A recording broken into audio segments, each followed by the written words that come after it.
Let's move to the NFC North. Listen, you guys know, those out there watch this show for a long time know I am Ooh. in on some Detroit Lions this season. I love me some Dan Campbell. I've come around on the man. Oh.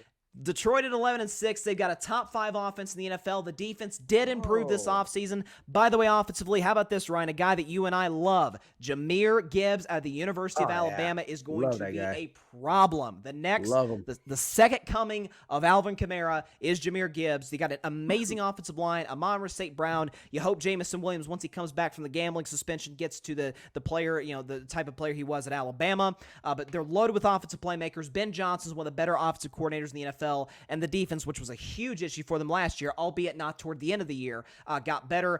I decided to put Minnesota at 10-7. I almost had them missing the playoffs. I decided to put them in for this reason, Ryan, that the offense is still good. They obviously went out and got Jordan Addison. We understand there's some off-field concerns with him there, but obviously if he's able to reach his potential, he'll be a scary threat. Justin Jefferson's the best receiver in football in my eyes, and Kirk Cousins, for as much as we criticize him, he's a top 12 quarterback in the NFL. At least to me, he's proven that. I like their head coach Kevin O'Connell, and the defense was a massive concern for them last year. What do? They went out and got Brian Flores. He's going to fix that defense.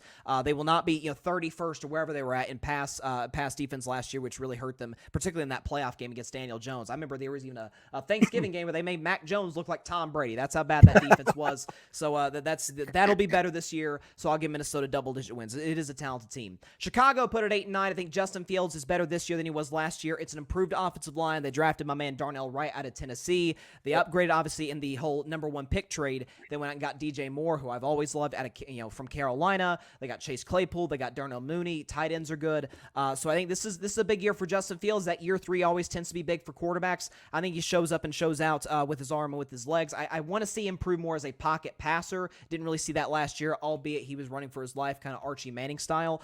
So obviously pulling for him, but I think the Bears have a solid year.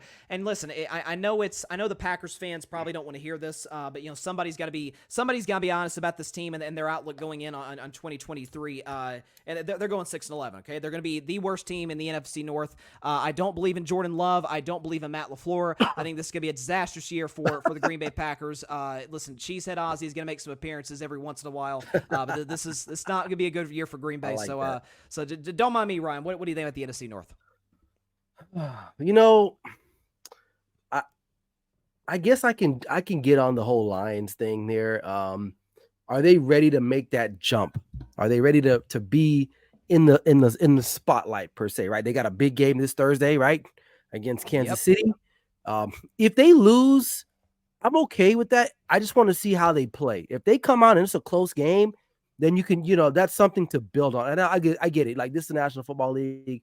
There are no moral wins or moral victories. But for a team like this, at that end of the year, the way they did last year, on a high note, if they can go into Arrowhead opening night and fight the defending champions, so I'll have to give them credit. I do have them at number 1.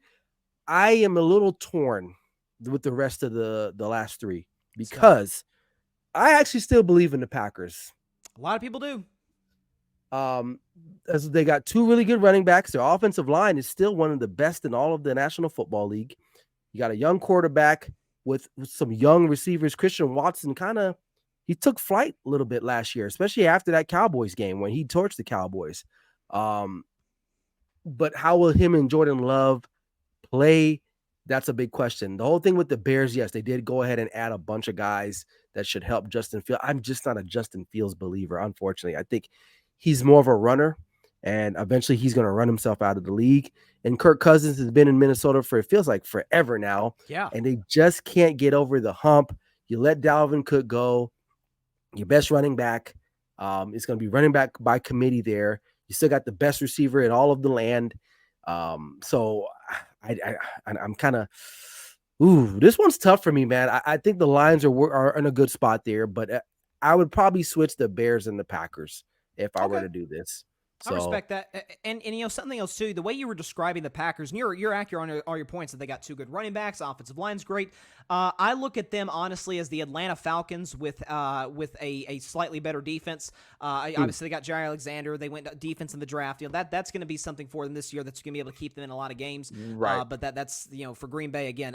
Like I said, losing historically great quarterbacks tends to not pay off pretty well. You can ask the New England Patriots how they've recovered since Tom Brady's left. So Packers Nation, this is gonna be a rough year for you. I hate to say it. So, but what if Jordan Love comes out there and just balls? I mean, we don't know anything about him really. Like, that's true. He got the 1 start against Kansas City, which he struggled obviously, but anybody would struggle going into that stadium. And they put your mom like in a nosebleed so she couldn't even see you. You know what I mean? So that was cool. They didn't have to do her like that. They did it, man. Like Jordan Love, really, man. Like you can't like just. I get it. You're wearing a starting quarterback, but you're at least making 6 figures, bro. Like you can't get your mom go on StubHub or Ticketmaster and get your mom some good seats. Come on, bro. That's your mom, dude. Like for real. Like I don't know. She better get better seats in that Lambo. Okay, that's gonna be upsetting. Well, he better have made it up to her for Mother's Day because those are some crappy seats she got. Like she was better off just watching the game at home. She's got a lot better view, and it'd have been warmer at home. There's no question about that. Yeah. Let's see. We got some comments here in the. Patrick says, "Can we get the kneecap soundbite?" I'm using a different streaming account, so I do not have the kneecap soundbite on tap for you, Patrick. I apologize, but he said, "I've got Detroit hosting a playoff game. If they have to travel to Dallas or San Francisco, stay tuned. If Detroit pulls a Colorado on Thursday night, good analogy. We're having a very different discussion very soon." Patrick says, "Detroit 12-5, Minnesota 10-7, Chicago 8-9, and Green Bay 5-12." So he's got Green Bay winning 1 fewer game than I do. And he says, "We're going to see if Matt LaFleur will survive the season. Minnesota will regress. I'm not a big Kirk Cousins believer." And TJ Hopkins got paid before Justin Jefferson got paid. That was a big. Listen, I like TJ Hopkins, man, but that was Travis Kelce's got to be. It ain't worth it. Travis, that's true. That's true. Yeah, but Travis Kelce got to be sitting back and thinking, "Oh, let's go. I'm about to get the bag pretty soon." About to get the bag. Right? Yeah. I mean, he should be the highest paid tight end. Heck yeah, he should. He's one of the best ever. And Barry says, "Get Jordan Love the hell out of here." Yeah, it's not. I don't see it. Green Bay's. Listen, they had Aaron Rodgers last year and they were 8-9. They were 4-8 at one point in the season. So true. Let's not overreact. Thanks so much for watching the show on YouTube, and be sure to go click that big red subscribe button and check out the other clips and full shows from Carving It Up Live, as well as our other incredible content creators here on the Grid Network.